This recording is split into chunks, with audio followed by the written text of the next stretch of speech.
my bill does not cut retirement benefits, because what it does is it preserves the pension credits that have been accrued up to this point.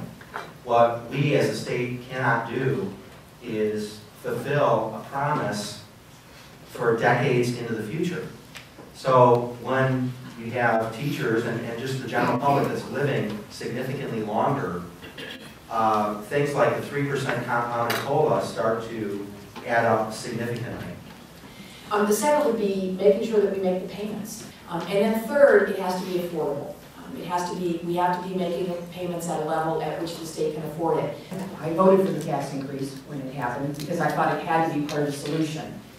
And to believe that the depth of our problems in the state of Illinois are so bad, frankly, that we have to look at every aspect of state government and see where we can make. And we still have some very, very difficult problems that we've got to get out of. So I would agree that we need to be looking at revenue, but that is going to be, that's frankly not going to be enough.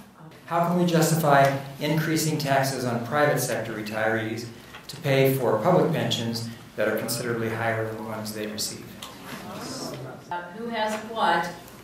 And to me, it's not a democratic way. We're all taxpayers. We all need to support our state. We all need to support each other in our state. And we have, probably 500 to 600,000 people in this state who rely upon having some retirement security.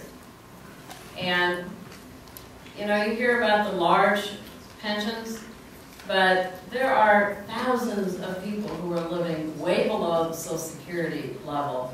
For Representative Nekritz, I think, going on the rough estimate that the average teacher retirement salary is between $45,000 and $50,000, why would you cap the COLA at $20,000 to $25,000, hurting the most vulnerable and least able to recover population?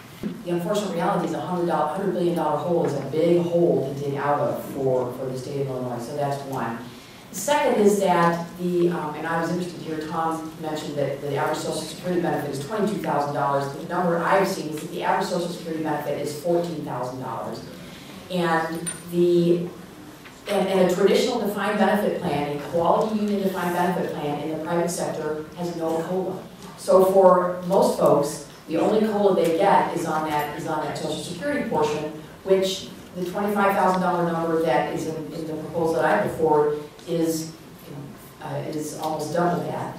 And so we think that there's just some rationale behind selecting a number like that. And again, it gets us to a level of savings where we can afford to do the funding guarantee. What it does for a person in retirement to keep up with just some inflation. When this went into place in 1989, it did not even begin to cover what inflation was that was hitting 7, 8, 9%.